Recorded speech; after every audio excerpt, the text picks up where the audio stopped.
Hello दोस्तों, good morning to all. ये जो आप देख रहे हैं ये एक पाल्म ट्री है जिसे खजूर का पेड़ भी कहते हैं। ये एक गमले में लगा हुआ है। दोस्तों, इस पेड़ के वातावरण में बहुत ही फायदे हैं ना।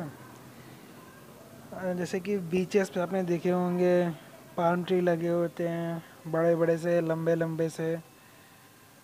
तो ये शोपीस के लिए भी लगाया जाता है।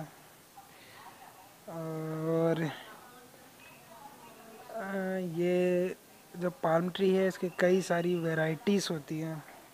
बहुत सारी वैरायटीज़ में आती हैं। चौड़े पत्ते वाले, पतले पत्ते वाले, मोटे पत्ते वाले।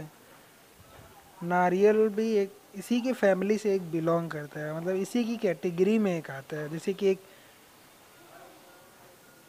बंदर की बहुत सारी प्रजातियां होती है, उसी तरह इसकी भी बहुत सारी प्रजातियां होती हैं, और उनमें से ये एक है पाल्म ट्री जो मैं दिखा रहा हूँ। तो ये जो आप देख रहे हैं इसमें, मतलब मैंने इसकी ज़्यादा केयर नहीं की है। इसकी केयर करने की मुझे बिल्कुल ज़रूरत नहीं पड़ी, और ये इसको लगाए हुए करीब मुझे साल भर से ऊपर हो गया। तो इसमें सबसे फ़ायदेमंद जो इसका सबसे बड़ा फ़ायदा होता है कि ये एयर को एकदम प्योरीफाई करता है। मतलब एयर में अगर कुछ हार्मफुल इंग्रेडिएंट्स हैं ना, किसी फैक्ट्री से जो एयर निकल के आ रहा है, तो उसमें जहरीली तत्व जो होते हैं मिक्स होते हैं। तो इसको अगर ज़्यादा मात्रा में लगाया तो एयर प्योरीफायर का भी एक काम करता है। दिवाली में पटाखे बहुत लोग जलाते हैं तो धुआं धुआं हो जाता है, तो ये इसी तरीके के पौधे जो होते हैं एयर प्योरीफिकेशन का काम करते हैं बहुत ही तेज़ी से। तो ये था इसके कुछ फ़ायदे के बारे में। अब इसको कैसे लगाते हैं, इसको लगाने के लिए सबसे पहले तो मिट्टी पे ज़्यादा ध्यान देने की ज़रूरत नहीं है। ये इतना रोबस्ट पौधा होता है कि किसी भी तरीके की मिट्टी पे ये जम जाता है। इसको मतलब ज़्यादा इसको केयर भी करनी नहीं पड़ती है। देखिए, मैंने मिट्टी पे बिल्कुल ध्यान नहीं दिया था। मुझे जो मिट्टी मिली थी मैंने उसके हिसाब से लगा दिया था, ये आराम से उग गया और काफ़ी तगड़ा भी है। ये देख रहे हैं आप। तो ये गमला ही मुझे पड़ा था करीब 200 रुपये का, एक गमला। और इस पौधे के साथ मुझे 400 का पड़ा था। बहुत महंगा लिया था मैंने, किसी से मंगाया था, मैंने खुद नहीं लिया था, मंगाया था। और इसको दोस्तों सीड से इसको ग्रो करते हैं। कटिंग से तो इसको ग्रो करना नामुमकिन है। और सीड से भी ग्रो कब करते हैं, जब हल्की ठंड पड़ रही हो, जैसे कि दिवाली के बाद।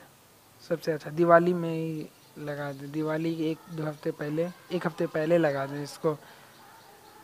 और वाटरिंग इसको ज़रूरत पड़ती है तो इसको वाटरिंग डेली करें, चाहे ठंड हो चाहे गर्मी हो। ठंड में अगर मिट्टी गीली है तो रुक जाएं, 2 दिन में एक बार वाटरिंग ज़रूर कर दें। और गर्मियों में तो डेली वाटरिंग करें इसकी।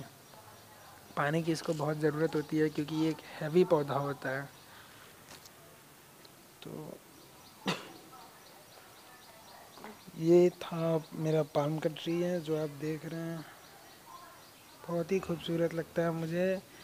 और दोस्तों, इसकी थोड़ी क्लीनिंग पे भी ध्यान देनी चाहिए। देखिए, मैंने ज़्यादा ध्यान नहीं दिया तो पत्तों पे मिट्टी जम गई है, मतलब धूल जो है सड़क से वो आके जम गई है। तो जब भी पानी डालें तो ऊपर से मतलब बौछार की तरह फेंके या फिर पाइप के थ्रू डालें, ताकि ये जो है साफ़ रहे। पत्ता इसका जब साफ़ रहता है तो देखने में भी बहुत अच्छा लगता है। इसके पत्तों को ऐसे यहाँ से काट के डेकोरेशन पर्पस के लिए भी यूज़ किया जाता है। इसके पत्तों को काट कर शादियों में, या फिर शादियों में भी डेकोरेशन में करने, इसको पत्ते को 2 पीस में काट लेते हैं, फिर अलग अलग उसको एक, मतलब कोई एक उनके पास पैड जैसा रहता है, उस पर खोस के फिर फ्लावर्स लगाते हैं।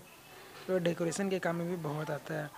और इसका पत्ता जब बहुत मतलब बड़ा हो जाता है, मतलब जब ये पेड़ बहुत बड़ा हो जाता है तो अमेरिका में मैंने नेट पे देखा था कि हज़ार हज़ार डॉलर का भी बिकता है ये। सोचिए, $1000 मतलब करीब 6,600 रुपये का एक पेड़ बिकता है। सोचिए इतना महंगा, अगर इंडियन करेंसी में कन्वर्ट किया जाए तो 6,600 रुपये का एक पेड़ बिकता है। नहीं छोड़िए, 66,000, 66,000 का। सोचिए आप, जो बीचेस पे जो लगे रहते हैं वो पेड़ काफ़ी बड़े बड़े होते हैं और बहुत खूबसूरत भी होते हैं, उनको काफ़ी मेंटेन किया जाता है। 66,000 का, 66,000 का पेड़ इसका बिक सकता है, आप सोचिए। मैंने नेट पे सर्च किया था तो मुझे बहुत सारी ऐसी साइट मिली थी जिस पे इसका कॉस्ट लिखा हुआ था। तो दोस्तों, मेरा वीडियो आपको कैसा लगा? अगर अच्छा लगा तो सब्सक्राइब करिएगा, लाइक करना ना भूलिएगा और कमेंट ज़रूर करिएगा दोस्तों। Thank you.